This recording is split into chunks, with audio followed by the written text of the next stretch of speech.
Next is section 2. So வந்து first reported ஸ்பீச்சில் Kavin Kumar said to Sukumar, please drop me at the station tonight. Change to indirect speech. அப்போ இருக்கிறது direct ஸ்பீச்சில் இருக்குது. கவின் வந்து சுகுமார்கிட்ட please drop me at the station tonight, என்ன இன்னைக்கு ஸ்டேஷனில் ட்ராப் பண்ணிடுறா அப்படின்னு சொல்கிறான். அந்த கன்வர்சேஷனுக்குள்ளே வாங்க. ஏன்னா டைரக்ட் ஸ்பீச் இன்டைரக்ட் ஸ்பீச்சுன்னு கிராமட்டிக்கல் கிளாஸ்க்குள்ளே போக வேண்டாம், இப்படி சிம்பிளாக பார்ப்போம். ஸோ இதை வந்து அவன் இன்டைரக்டாக சொன்னால் எப்படி சொல்லியிருப்பான்? கவின் ரெக்வெஸ்டட் சுகுமார். இன்டைரக்ட் ஸ்பீச்சுன்னா அவங்க ரெண்டு பேர் பேசுகிறது இன்னொருத்தர் சொல்கிற மாதிரி கற்பனை பண்ணிக்கிடுங்க. So Kavin requested Sukumar to drop him. இங்கே ப்ளீஸுங்கிறத எடுத்துகிட்டு என்ன போட்டுரு, டு ட்ராப் மீ எடுத்துகிட்டு him, to drop him at the station டு நைட்டுக்கு பதில் தேட் நைட். அப்போ நீங்கள் சேஞ்ச் பண்ண வேண்டியது செட்டு வந்து requested. Kavin requested Sukumar to drop him at the station that night. கொஞ்சம் காமன் சென்ஸோடு திங்க் பண்ணுங்கள், ஃபார்முலா ஓரியன்டாக யோசிக்காதீங்க, உங்களுக்கு கன்ஃபியூஸ் ஆயிரும். ஸோ முதல்ல கவின் சுகுமார்ட்ட வந்து please drop me at the station to night அப்படிங்கிறத நீங்கள் உங்கள் ஃப்ரெண்டுக்கிட்ட சொல்கிற மாதிரி கற்பனை பண்ணுங்கள். தேர்ட் பர்சன் இன்னொருத்த வந்து நீங்கள் ரெண்டு பேர் பேசுகிறத அவன் சொல்கிற மாதிரி கற்பனை பண்ணி பாருங்கள். அடுத்தது மேக்டலின் இஸ் சிங்கிங் இந்த ப்ரேயர். அதர்வைஸ் மாற்றணும். So active voice passive voice. So இது ஆக்டிவ் வாய்ஸில் இருக்குது.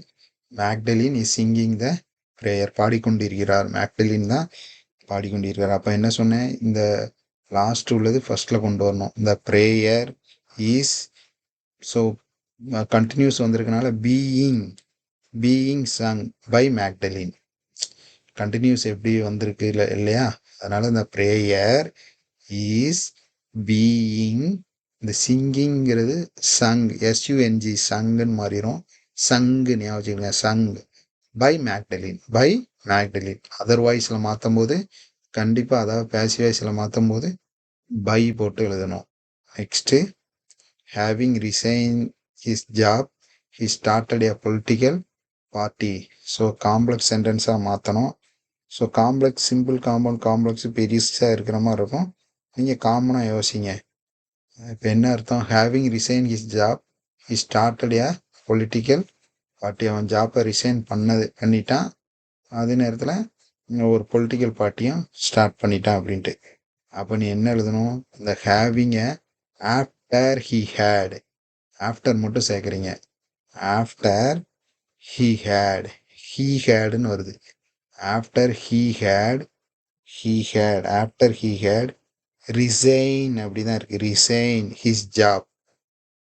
இந்த இடத்துல ஹேவிங்கை தூக்கிட்டு after he had resign his job he started a political party. அவ்வளோதான். இந்த இடத்துல ஹேவிங்கை தூக்கிட்டு என்ன ஆஃப்டர் சேர்த்துருக்கேன், ஹி ஹேட் சேர்த்துருக்கேன். After he had resign his job he started a political party. சரி, next if I were you I would accept the challenge. Were வச்சு எழுதணும்.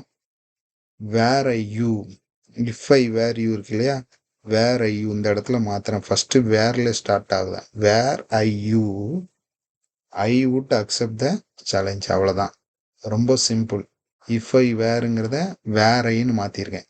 வேர் ஐ, இஃப் தூக்கிட்டு வேர் ஐ போடணும். சரிங்களா, வேற ஒன்றும் கிடையாது. நெக்ஸ்ட்டு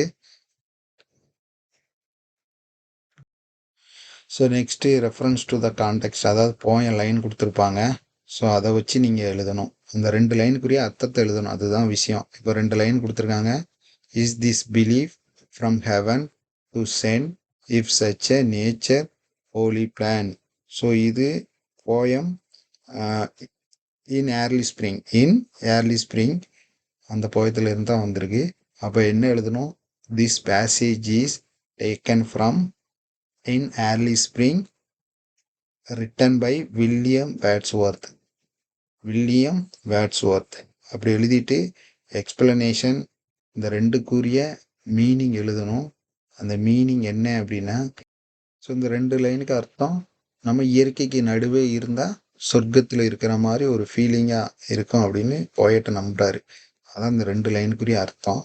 இதை நீங்கள் இங்கிலீஷில் மாற்ற முடிஞ்சால் மாற்றுங்க, இல்லை எனக்கு தெரியாது அப்படின்னா this passage is taken from in early spring written by William பேட்ஸ்வொர்த்னு போட்டு எக்ஸ்பிளனேஷனில் இந்த 2 லைன் மட்டும் எழுதிருங்க. Next a life that knows no kneeling and bending அப்படின்னு கொடுத்துருக்கு 32.